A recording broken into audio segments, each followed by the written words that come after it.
Hi పిల్లలు, ఈరోజు మనం మన జాతీయ జెండాలోని అశోక చక్రం గురించి తెలుసుకుందాం. ఆ చక్రానికి మొత్తం 24 గీతలు ఉంటాయి. ఆ గీతలనే స్పోక్స్ అంటాం, లేదా ఆకులు కూడా అనవచ్చు.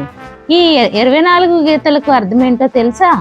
ఒక్క రోజులో 24 గంటలు ఉంటాయి కదా, అంటే మన దేశం 24 గంటలు కూడా అభివృద్ధి వైపు, ధర్మం వైపు నడుస్తుందని.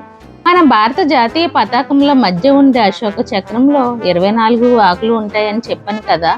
ఆ 24 ఆకులు మనిషి పాటించాల్సిన మంచి గుణాలను సూచిస్తాయి. అవేంటో తెలుసుకుందామా?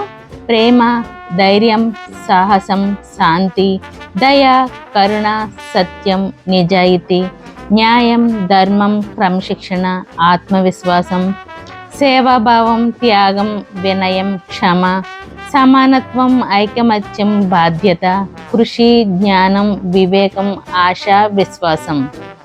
అశోక చక్రంలో 24 ఆకులు జీవితం నిరంతరం ముందుకు సాగాలని, ధర్మం, సత్యం, న్యాయం, శాంతి వంటి విలువలు పాటించాలని తెలుస్తాయి. భారత జాతీయ పతాకంలోని నీలిరంగు అశోక చక్రం పురోగతి, చలనం, నైతిక విలువలకు ప్రతీకగా నిలుస్తుంది. జై హింద్.